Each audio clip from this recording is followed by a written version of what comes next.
That's why I say 1 second. I took all running. Yeah, I did too. Here in D.C. Ready to go for the march.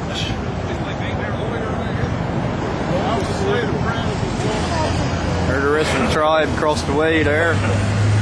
All right, we're following. Got Joe Shute leading us. Here comes the Capitol building.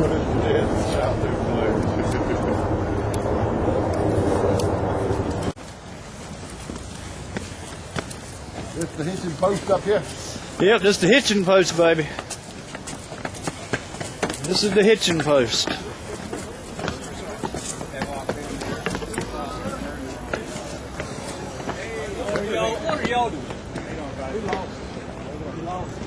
Coming on strong. That fisherman fish.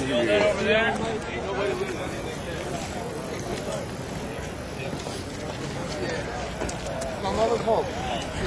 You know, like this.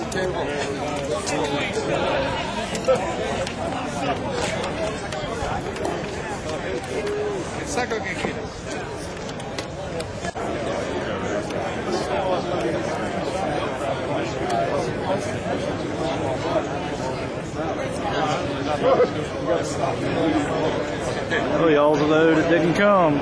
You missed it. Man, we do got some people that care about our fishing.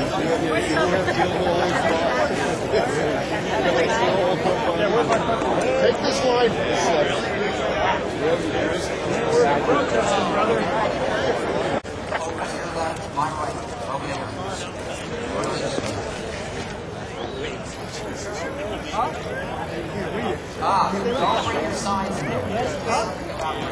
Not science need to come to an end once and for all.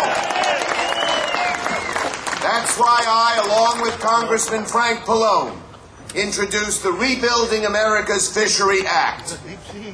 I love fishing since my Uncle Al would take me out for blues and porgies on the Amberjack in Sheepshead Bay. That's a New York fishing boat. And I've been fishing ever since. Now, rebuilding our fisheries is important. We know that. We agree.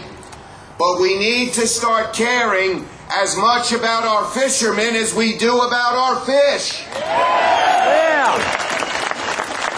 Fishermen are the backbone of coastal communities across America. Generations of fishermen have supported their families and their communities by harvesting the sea. And unfortunately, overfishing, pollution, and natural forces have damaged many fisheries, and we must work together to rebuild our fisheries for our generation and the future generations. So, schedules that have forced fishery closures. And the Magnuson-Stevens Act is continuing to hurt our fishermen and their families. The 10-year deadline under this act is arbitrary and limits our fishermen's catch of red snapper, vermilion snapper, and grouper, just to name a few. We can balance the needs of our environment with the needs of our fishing communities. As you just heard, Senator Schumer has introduced the Flexibility in Rebuilding American Fisheries Act, and I support this common sense bill. It will give you, our fishermen, the flexibility that you need to do what you need to do best, and that is to fish. This legislation will allow fishing stocks to be rebuilt while protecting the needs of the fishing industry, giving our fishing industry room to thrive. We know that we're in a tough economy. It's keeping the hotel out of work, it's keeping the restaurants out of work, and we got to bring some sanity back to the way that we administer fisheries around this country. So I appreciate what Senator Schumer's doing. I appreciate Senator Hagan. I talked to my folks down in Panama City. They told me there are more red snapper, Captain. There are more red snapper now than have been in 3 generations. You can basically get out of the boat and walk on top of them. So I told Administrator Luchenko, don't rely on the bureaucrat. Come down to Panama City, Florida. Let's get on a boat. Let's go fishing. Yeah!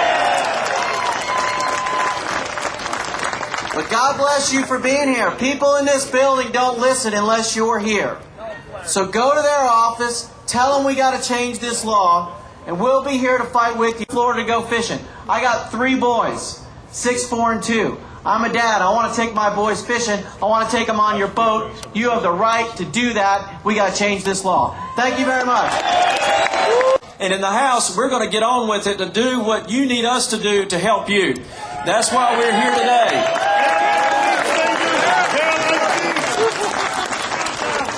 It's your voice and your vision that together we'll work to lead to victory. God bless you, and we're standing with you. Thank you all very much. Adam Putnam from Florida. Great to be here. I know for some of you from Gloucester and from Alaska and from the Carolinas, from the Outer Banks, this is balmy weather, but for us Floridians, this sucks. Let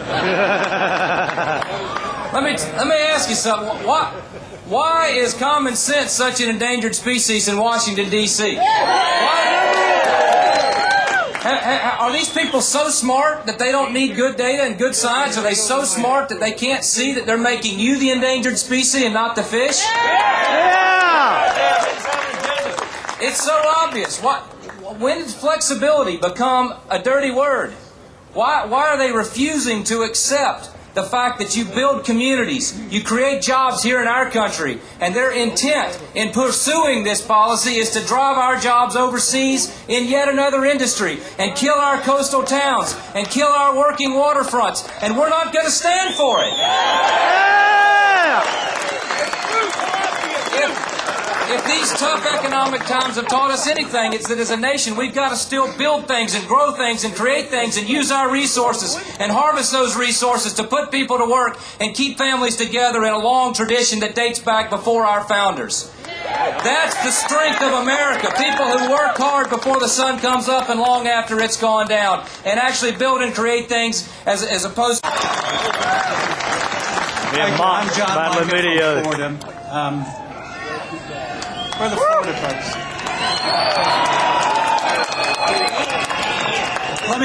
Let me give you a quick history of my involvement in this. And listen carefully, because you didn't come just to wave signs. We came to make a change here. Fishermen came to me when this was first proposed and said, this is going to put us out of work. They're using bad science, bad data, and they're moving forward.